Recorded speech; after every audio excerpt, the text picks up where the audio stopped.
से आ रहे हैं, सुदूर साउथ अफ्रीका से आ रहे हैं, मलेशिया का रूट होता है, इंडोनेशिया का रूट होता है, थाईलैंड का रूट होता है, श्रीलंका का रूट होता है, नेपाल का रूट होता है और अफगानिस्तान पाकिस्तान के बॉर्डर से ये पूरा नियंत्रित होता है।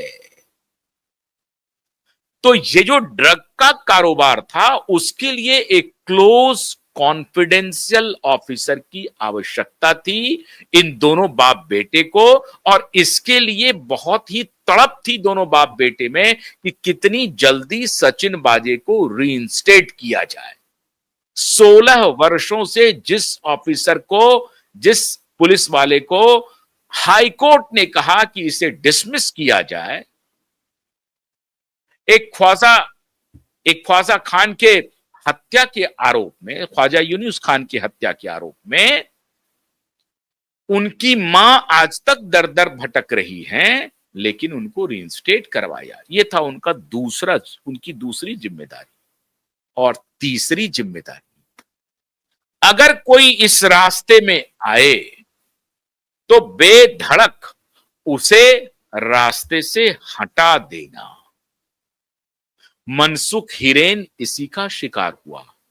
अर्नब गोस्वामी को भी इन्होंने पूरी प्लानिंग कर दी थी किसी प्रकार से एलिमिनेट करने की, वो भी हमारे पास जानकारी आ रही है। मित्रों, आप हैरान हो जाएंगे, मुझे नहीं मालूम अर्नब के पास ये जानकारी है या नहीं है, लेकिन अर्नब को जब पुलिस कस्टडी में लिया गया और एक थाने से दूसरे थाने और फिर एक जेल से दूसरे जेल के बीच में दौड़ाया गया, तो उनकी जान के ऊपर खतरा था।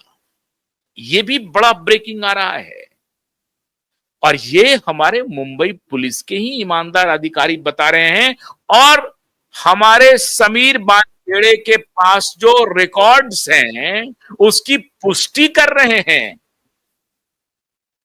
तो अर्नब गोस्वामी की जान भी खतरे में थी, इस बात की भी पुष्टि हो गई है, लेकिन कोई तरीका नहीं मिला कि कैसे उसे एलिमिनेट किया जाए, और अगर एलिमिनेशन होगा तो पूरे देश में आग लग जाएगी।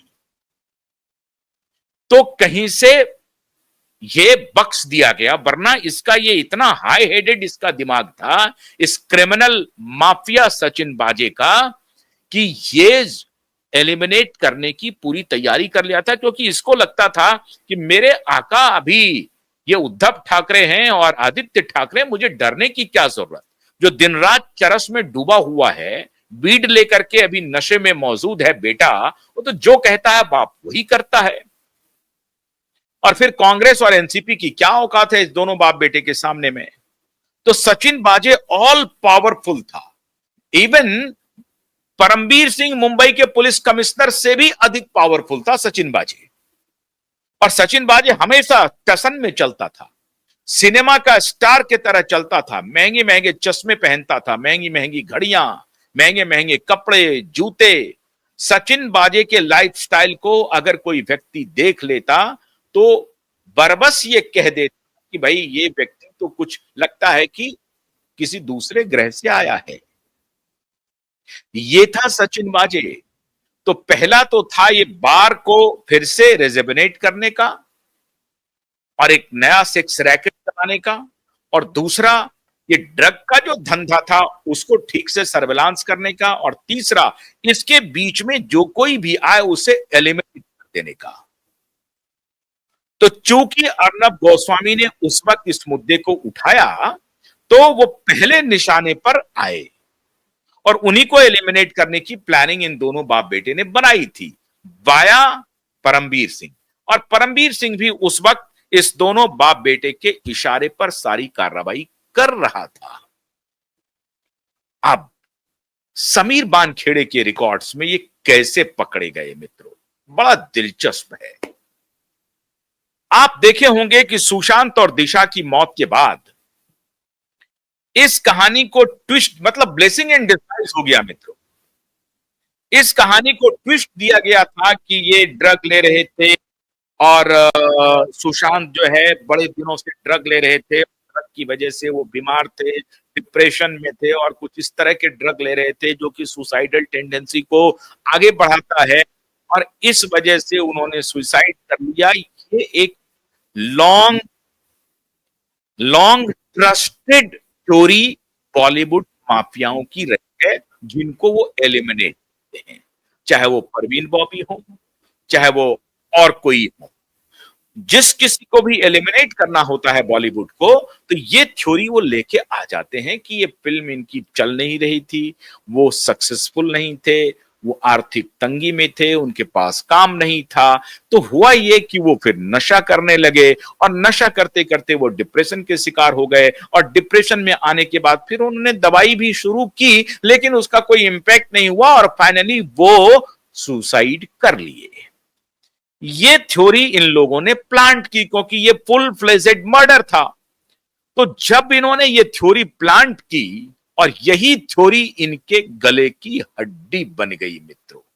और इसीलिए मैं कह रहा हूं कि एसएसआर वॉरियर को न डरने की जरूरत है, न डिगने की जरूरत है, न विराम लेने की जरूरत है। ये माफिया अपने ही थ्योरी से, अपने ही जाल में कैसे फंसा, और कैसे ये पूरा बॉलीवुड फंसा। लेकिन मैं सैल्यूट करता हूं हमेशा समीर बानखेड़े को। अगर वो नहीं होते तो आज केस की ये हालत नहीं होती। तो मामला ये हुआ कि इन्होंने ट्विस्ट दिया मीडिया में, और धड़ाधड़ उधर दूसरी कहानी शुरू हो गई। इधर अनिल देशमुख और परमवीर सिंह दोनों मिलकर के कहा, अरे सारे स्टार को पकड़ो, गिरफ्तार करो, स्टार को उठाओ, उससे एक्सटॉर्शन शुरू करेंगे। यही मामला अच्छा है कि सुशांत केस में सबको उठाओ, पकड़ना शुरू करो। हालांकि वो सारे गुनहगार हैं दूसरे रूप में, लेकिन उन्होंने ड्रग के मामले में उठाना शुरू किया।